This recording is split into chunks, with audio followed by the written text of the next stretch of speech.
Hello friends, welcome to my channel Adhigam start. मैं शोभा सिंह लेकर आई हूँ सुपर टेट स्पेशल क्लास। और इस क्लास में मैं पढ़ाऊंगी आज आपको हरित क्रांति के बारे में, वन्य जीवों के बारे में। और उससे पहले मैं चाहती हूँ कि आप क्लास को कर लीजिए सब्सक्राइब, ज़्यादा से ज़्यादा शेयर करिए, लाइक करिए, कमेंट्स करिए। तो चलिए करते हैं स्टार्ट। ये क्लास है जियोग्राफी से। सबसे पहले देखिए भारत में हरित क्रांति। भारत में हरित क्रांति आई क्यों? स्वतंत्रता से पहले यानी कि 1947 से पहले भारत खाद्य समस्या से जूझ रहा था। यानी कि भारत में खाद्य समस्या बहुत ज़्यादा थी। यहाँ पर खाने पीने की चीज़ों की बहुत ज़्यादा कमी थी। और इस कमी को पूरा करने के लिए संयुक्त राज्य अमेरिका के साथ 1956 में यानी कि देश आज़ाद होने के बाद, जूझ तो बहुत पहले से रहा था, देश आज़ाद होने से पहले जूझ रहा था, लेकिन 1956 में PL480 व्यापार समझौता किया गया। उस समझौते को क्या नाम दिया गया? PL480 व्यापार समझौता, इसको नाम दिया गया। इसके तहत क्या हुआ?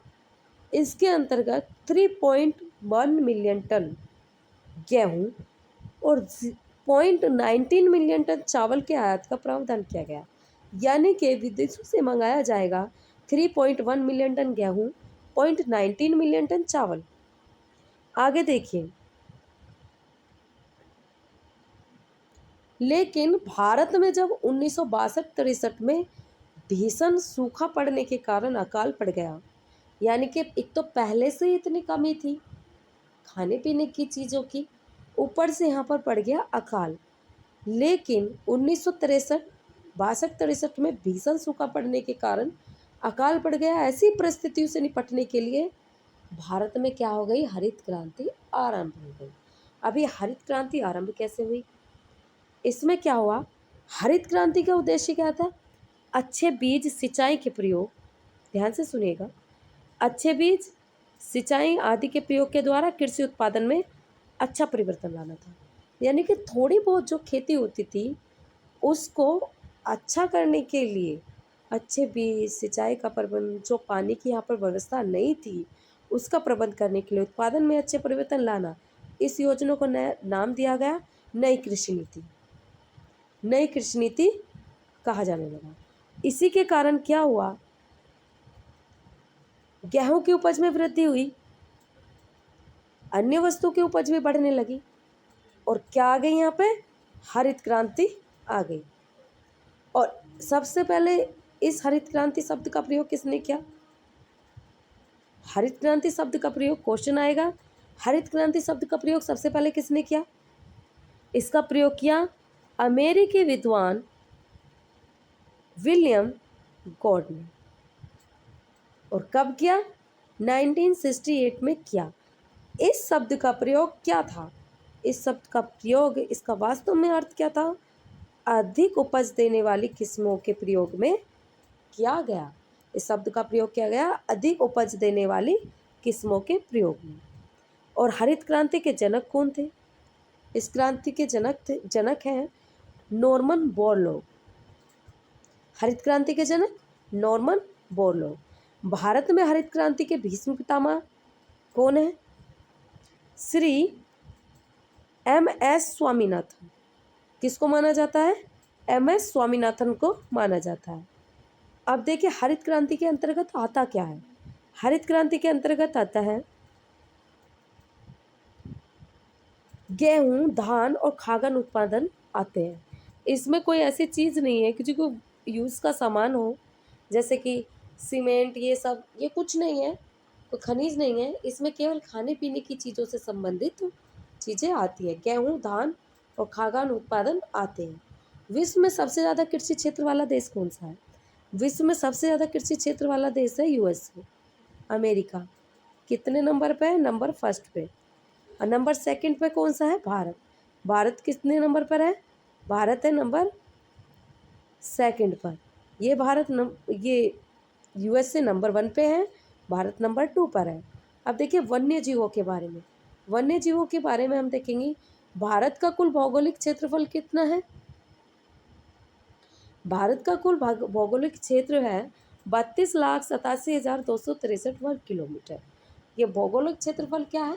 जिस पर हम रह सह रहे हैं, वो सारे उस क्षेत्रफल को कहा गया है, जिसमें लगभग 7,94,200 वर्ग किलोमीटर वर्ग के अंतर्गत आता है।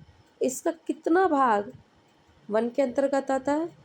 7,94,200 वर्ग किलोमीटर वन के अंतर्गत आता है। कितने में से? 32,87,263 वर्ग किलोमीटर के। राष्ट्रीय वन नीति 1952 के अनुसार कुल भौगोलिक क्षेत्रफल का लगभग 33% भाग वन होने चाहिए। अच्छा, राष्ट्रीय वन नीति 1952 के अनुसार क्या था कि कुल भौगोलिक क्षेत्रफल का, ये जितना भी भौगोलिक क्षेत्रफल है, इसका 33% भाग वन होने चाहिए, लेकिन ऐसा नहीं है। अभी भी भारत में लगभग 24% भाग पर वन है। इतने नहीं है, यानी कि वनों में है क्या? कमी। वनों में कमी देखने को मिली है। मध्य प्रदेश देश का सर्वाधिक वन पाया जाता है।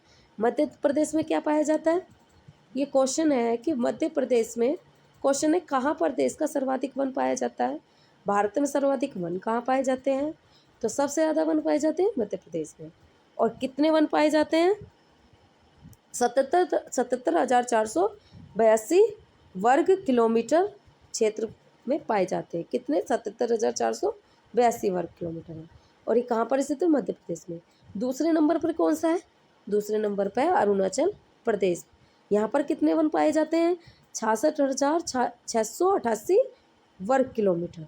कितने वन पाए जाते हैं? 66,688 वर्ग किलोमीटर में। और ये कौन से नंबर पर है अरुणाचल प्रदेश? नंबर 1 पर, नंबर 2 पर। और नंबर 1 पर है मध्य प्रदेश। यहाँ पर सर्वाधिक वन पाया जाता है देश का। कितना? 77,482 पर वर्ग किलोमीटर। सबसे ज़्यादा वन का प्रतिशत 3 राज्यों में मिलता है, और वो कौन कौन से हैं वो मैं आपको अभी बताती हूँ। सबसे पहले देखिए मिजोरम में। मिजोरम में कितना? 85.41%। अरुणाचल प्रदेश 79.63%। मेघालय में 76.33%। सबसे कम वन क्षेत्र हरियाणा में 3.62%। पंजाब में 3.67%। राजस्थान में 4.86%। सबसे ज़्यादा वन पाए जाते हैं मिजोरम में, और सबसे कम हरियाणा में 3.62। नेक्स्ट देखिए,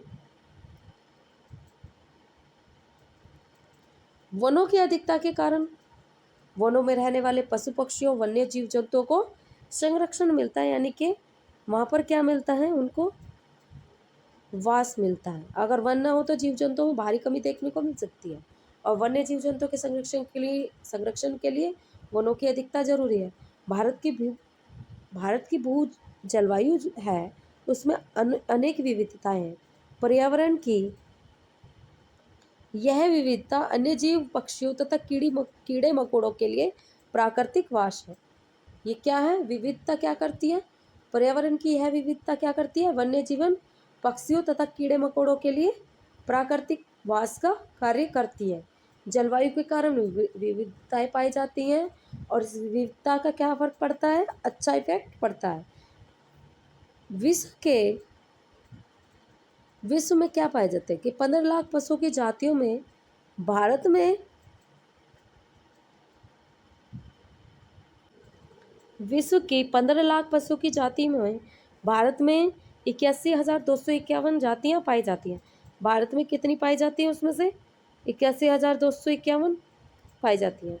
एसएच प्रेटर के अनुसार भारत को 6 भौगोलिक प्रदेशों में बांटा गया है, भागों में बांटा गया है। ये इसको देखिएगा। भारत में 350 प्रकार के क्या पाए जाते हैं? स्तनधारी, यानी कि दूध देने वाले जानवर पाए जाते हैं।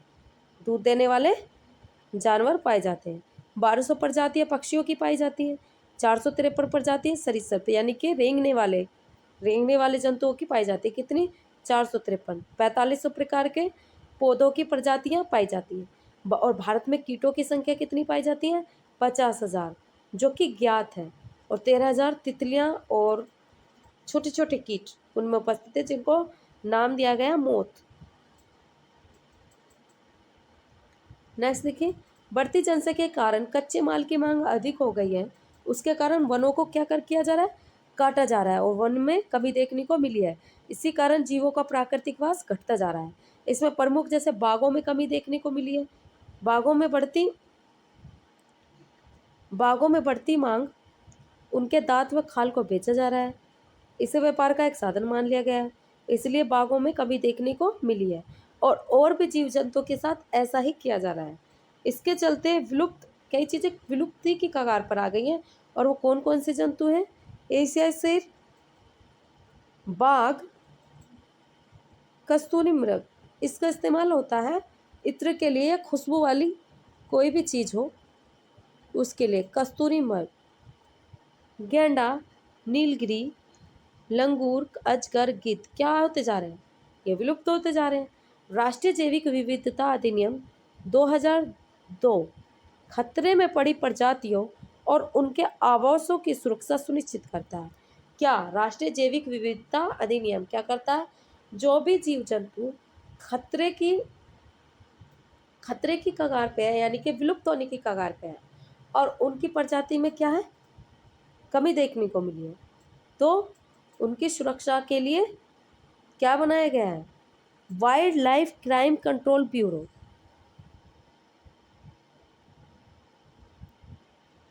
उसके लिए बनाया गया है WLCCB, जिसकी फुल फॉर्म है wild life crime control bureau. अगर पूछा जाए, क्वेश्चन आए, खतरे में पड़ी प्रजातियों उनकी सुरक्षा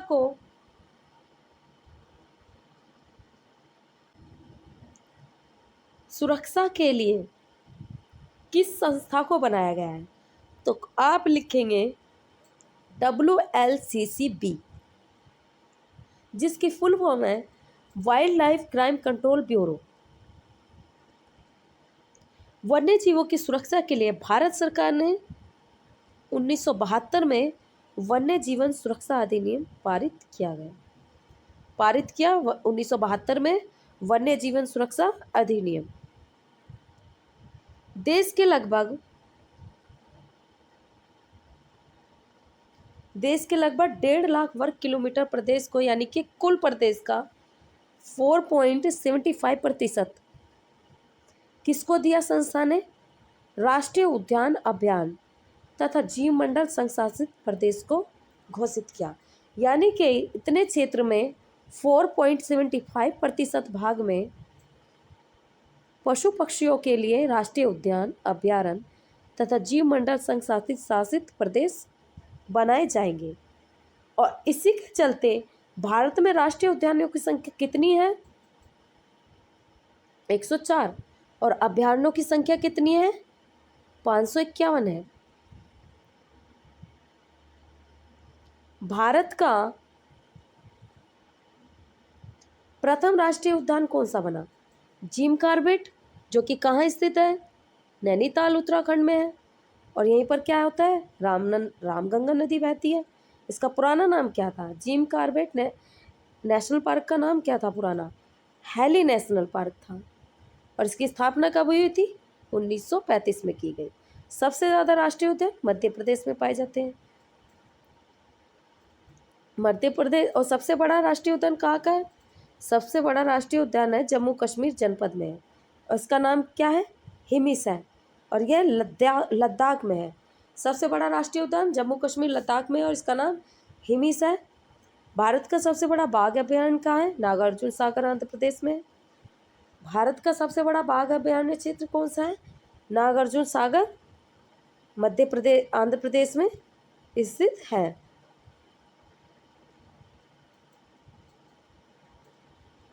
अब देखिए, भारतीय पक्षी विज्ञानी प्रकृतिवादी सलीम अली, जिनको नाम दिया गया बर्डमैन ऑफ इंडिया, ये सलीम अली राष्ट्रीय पक्षी उद्यान जम्मू कश्मीर श्रीनगर में स्थित है। इसको मत देखिए कि अगर क्वेश्चन पूछा जाए सलीम अली राष्ट्रीय पक्षी उद्यान कहाँ स्थित है, तो ये स्थित है जम्मू कश्मीर श्रीनगर में स्थित है। और भारतीय पक्षी विज्ञानी प्रकृतिवादी किसको कहा जाता है? सलीम अली। और इनको नाम एक और दिया गया है, बर्डमैन ऑफ इंडिया के नाम से इनको जाना जाता है। ये बहुत ही ज़्यादा इम्पोर्टेंट है, इसमें से कभी भी क्वेश्चन आपसे पूछा जा सकता है। अब देखिए, प्रोजेक्ट टाइगर कब लगाया गया? 1973 में। मगरमच्छ प्रजनन योजना कब चालू की गई? 1975 में, गैंडा प्रोजेक्ट 1987 में, प्रोजेक्ट एलिफेंट 1988 में इसकी शुरुआत की गई। नेक्स्ट देखिए, भारत के प्रमुख राष्ट्रीय उद्यान कौन कौन से हैं। भारत के प्रमुख राष्ट्रीय उद्यान कौन कौन से हैं। सबसे पहले देखिए, बांदीपुर राष्ट्रीय उद्यान कर्नाटक में स्थित है, 1973 में 74 में बना। जिम कॉर्बेट राष्ट्रीय उद्यान उत्तराखंड में 1936 में बना, जो कि अभी आपने कहीं पे आपसे 1935 भी लिखा मिल सकता है, 1935 और 1936 भी। तो इसको ऑप्शन में अगर 1935 है 36 है, अगर दोनों ही हैं तो 1935 आप लगा सकते हो, वैसे दोनों नहीं हो सकते हैं। तो जिम कॉर्बेट राष्ट्रीय उद्यान कहाँ स्थित है, उत्तराखंड। कहाँ पर, नैनीताल में स्थित है। और इसको पहले किस नाम से जाना जाता था, इसको जाना जाता था हैली नेशनल पार्क के नाम से।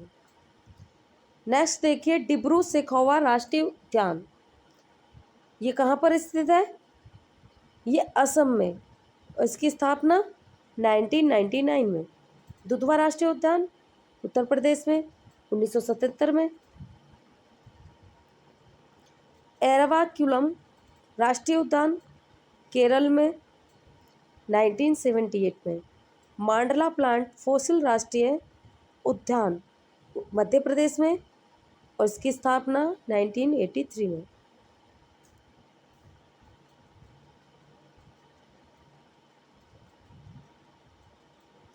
गिर राष्ट्रीय उद्यान गुजरात में स्थित है, ये बड़ी आसानी से आपको याद हो जाएगा, गिर गुजरात।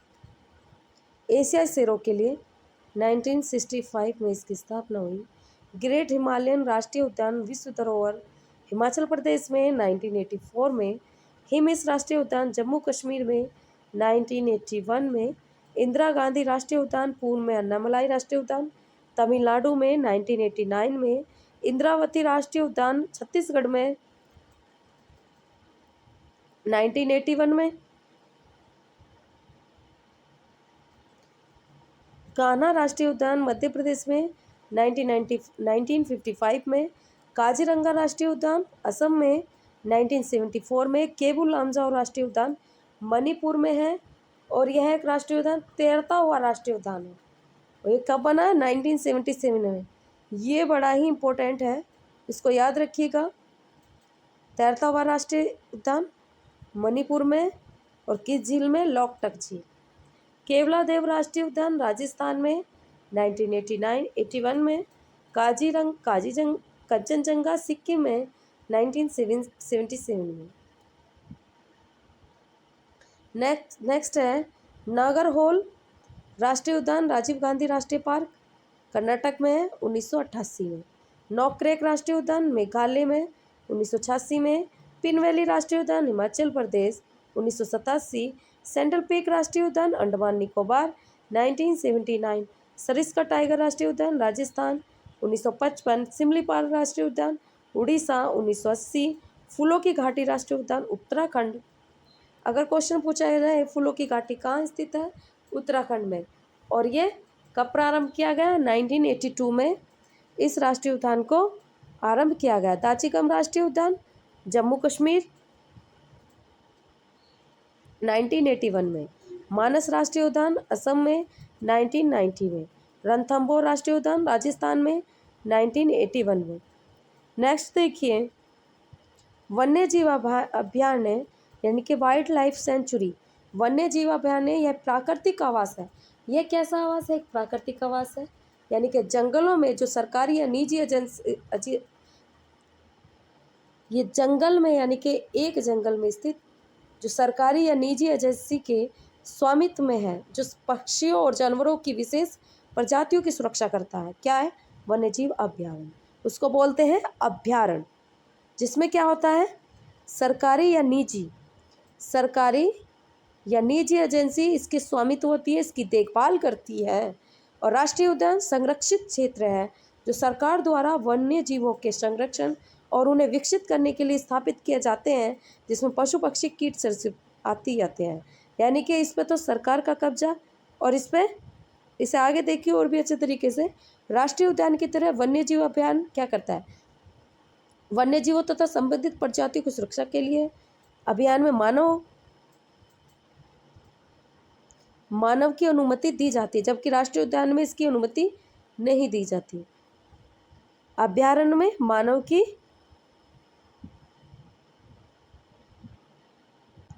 बाघ आरक्षित क्षेत्र। भारत में बाघों की बढ़ती संख्या को देखते हुए बाघ आरक्षित क्षेत्र बनाए गए जिसमें बाघों की कमी ना हो। भारत में सबसे बड़ा बाघ अभयारण्य है नागार्जुन सागर श्रीशैलम टाइगर रिजर्व है। भारत का सबसे बड़ा बाघ अभयारण्य कौन सा है?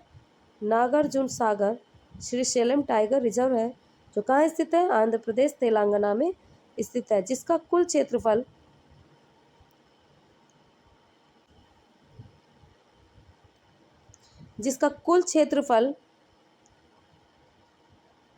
3296.31 वर्ग किलोमीटर है, जबकि सबसे बड़ा, और ये कौन सा है? सबसे बड़ा। और सबसे छोटा महाराष्ट्र में बोर टाइगर रिजर्व है। सबसे छोटा कहाँ है? बोर टाइगर रिजर्व में, जिसका कुल क्षेत्रफल 138.12 किलोमीटर है।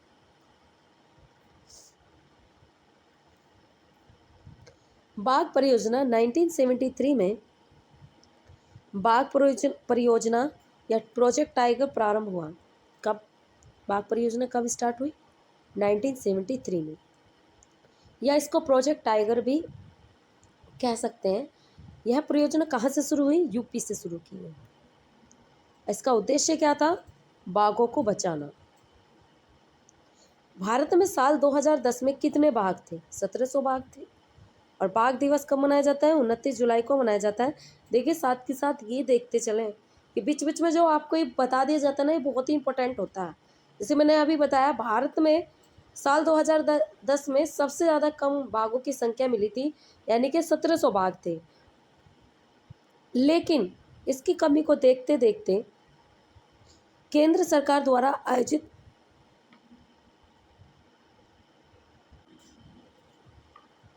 आयोजित परियोजना अखिल भारतीय रिपोर्ट के अनुसार 2018 के अनुसार बाघों की संख्या में बढ़ोतरी देखने को मिली। और ये बढ़ोतरी कितनी थी? 2018 की रिपोर्ट के अनुसार बाघों की संख्या थी 2967, और भारत में साल 2010 में बाघ की संख्या कितनी थी? 1700। अब जो कि 18 राज्यों में 51 बाघ अभयारण्य बने हुए हैं, इसलिए इनकी संख्या में क्या बढ़ोतरी देखने को मिल रही है। और अब वर्तमान में बाघों की संख्या कितनी है? 2226। देखिए, आपको आज की क्लास अच्छी लगे तो लाइक करिए, कमेंट करिए, सब्सक्राइब करिए। आज मेरा गला थोड़ा ख़राब था, इसलिए पढ़ाने में बहुत ज़्यादा दिक्कत हुई थी, इसलिए उसके लिए sorry. Thank you so much.